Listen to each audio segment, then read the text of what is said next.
Doctor Manmohan Singh एक भारतीय राजनीतिज्ञ, अर्थशास्त्री, शिक्षाविद और ब्यूरोक्रेट जो भारत के ऐसे गिने चुने नेताओं में शामिल थे जिनका सम्मान सभी पक्ष आज भी करते हैं। आज के पाकिस्तान के गांव में जन्मे डॉक्टर मनमोहन सिंह का परिवार विभाजन के दौरान भारत आ गया था। जब वे बहुत छोटे थे तभी उनकी मां का देहांत हो गया था, जिससे उनका लालन पालन उनकी नानी जमुना देवी ने किया था। भारत के विभाजन के बाद उनका परिवार हल्द्वानी भारत में आ गया था। फिर उन्होंने हिंदू कॉलेज अमृतसर में आगे की पढ़ाई हासिल की। फिर होशियारपुर पंजाब से अर्थशास्त्र का अभ्यास भी पूर्ण किया। 1957 में उन्होंने अपना इकोनॉमिक्स ट्राइपोस कैम्ब्रिज यूनिवर्सिटी से पूर्ण किया, जिसके बाद वे पंजाब विश्वविद्यालय में शिक्षक के रूप में भी काम से जुड़ गए थे।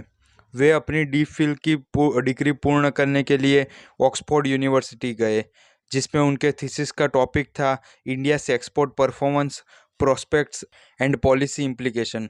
उन्होंने United Nations conference on trade and development में भी काम किया था। फिर वे मिनिस्ट्री ऑफ फॉरेन ट्रेड में एडवाइज़र भी बने।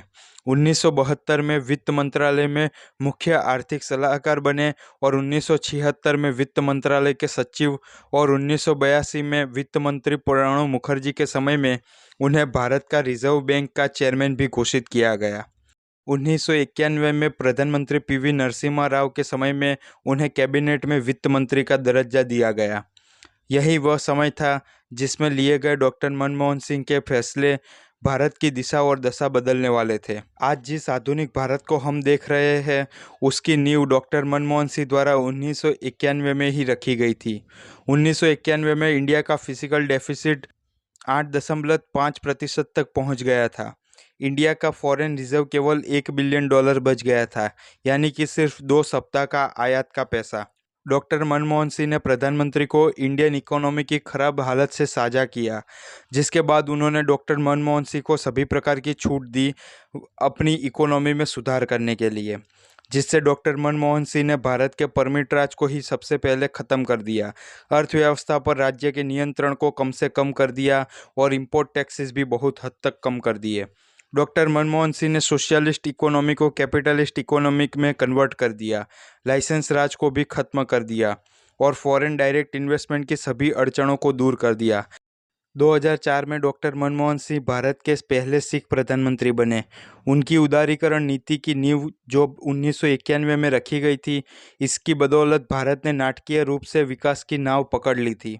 डॉक्टर मनमोहन सिंह के समय में भारतीय अर्थव्यवस्था सालाना 8 से 9% की तेजी के साथ बढ़ रही थी, जो वर्ल्ड की सेकंड फास्टेस्ट ग्रोइंग इकोनॉमी थी।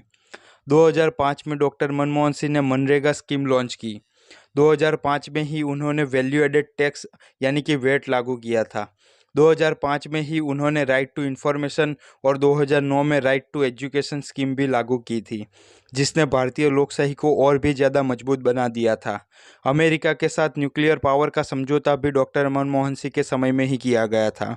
डॉक्टर मनमोहन सिंह ने जब वित्त मंत्री का पद संभाला तब महज 15 दिन के इंपोर्ट का पैसा बचा था, और जब वे 2014 में सरकार से गए तब परचेसिंग पावर पैरिटी के स्थान में तीसरे स्थान पर भारत पहुंच गया था, जो आज तक दूसरे स्थान पर नहीं पहुंचा है। ये था उनका पद और उनकी दीर्घदृष्टि। अमेरिका के राष्ट्रपति बराक ओबामा ने G20 समिट में कहा था कि जब डॉक्टर मनमोहन सिंह इकोनॉमी पर कुछ बोलते हैं तब पूरी दुनिया उन्हें सुनती है। डॉक्टर मनमोहन सिंह का परिवार पाकिस्तान से भारत एक रेफ्यूजी की तरह आया था, पर कभी भी उन्होंने इस बात पर लोगों की सहानुभूति नहीं ली। ऐसे महान व्यक्तित्व और महान नेता को हमारी ओर से सत सत नमन। उनका देहांत 26 दिसंबर 2024 को हुआ। तब पूर्व अमेरिकी राष्ट्रपति बराक ओबामा ने कहा, a man with uncommon wisdom, यानी कि एक असाधारण बुद्धि वाले व्यक्ति।